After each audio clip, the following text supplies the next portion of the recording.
Bonjour, je suis John Duff, et bienvenue dans Quoi de neuf?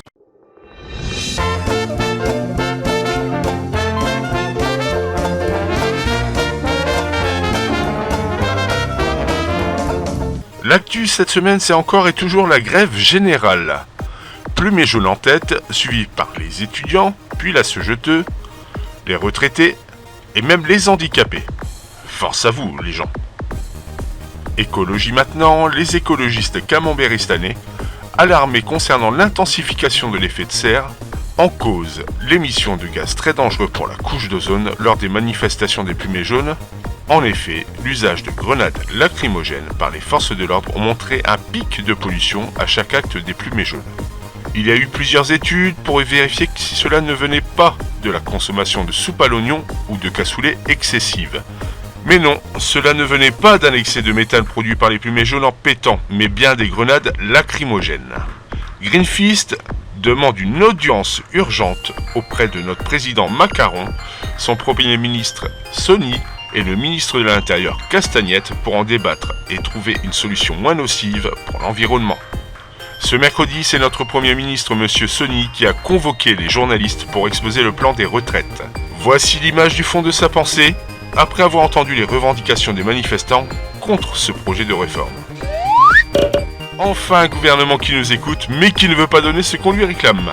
C'est beau la politique. Petite page de réclame, restez avec nous, vous ne le regretterez pas.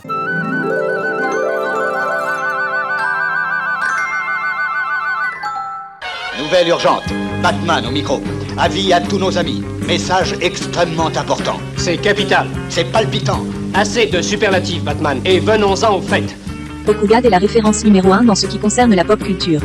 Portez ces vêtements pour affirmer votre appartenance, que ce soit geek, old school, manga, animé, série et plein d'autres. Rendez-vous sur rokugan.com. Alors n'oubliez pas de voir la suite. Faites un nœud à votre mouchoir. Ce sera le mot de la fin.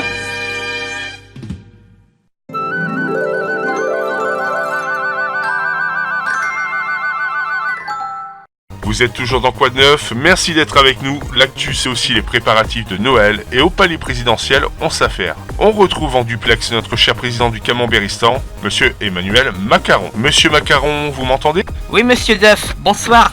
Bonsoir, monsieur le président. Vous n'êtes pas au palais présidentiel?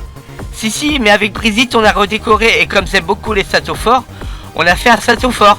Très bien, monsieur le président. Mais pourquoi êtes-vous déguisé en Peter Pan? Ah ça, c'est parce qu'avec Brigitte, on va faire un casse-casse déguisé après. Libéré, délivré, j'adore ma vaisselle toute dorée. Brigitte, arrête de chanter, je suis à la télé là. Sors, on jouera après, ma pupuce. D'accord, mon lapin. Reprenons, monsieur Duff. D'accord, monsieur le président. Alors, la question qui brûle les lèvres dans toute notre rédaction, qu'est-ce que vous avez prévu comme repas pour le réveillon de Noël et où allez-vous le passer? Eh bien, on va prendre l'hélicoptère, puis l'Airbus présidentiel, puis encore un hélicoptère, et on sera arrivé à Ficelle, dans la région de la Rabotte, là où je suis né, et Brigitte aussi. Pas très écolo comme transport, si je peux me permettre, monsieur le président. Bah oui, mais tous les transports sont en grève. Donc faut bien se débrouiller, c'est pas de ma faute si les Plumes et jaunes sont dehors et en grève, hein. Pas entièrement, admettons. Et que sera-t-il prévu à table? Eh bien ça sera très luxueux, avec du pain de mie et du pâté Eco Plus, du cassoulet, des raviolis en boîte et en dessert un yaourt nature. Mais vous n'allez pas manger de homard, de saumon fumé, de foie gras ou de dinde? Ah non, ça c'est ce qu'on mange tous les jours, donc on veut faire un peu plus luxueux. Plus luxueux? Avec des raviolis en boîte? Oui, il paraît que la plupart des camemberistanais ne peuvent pas se payer ces produits. C'est que ça doit être des produits de luxe.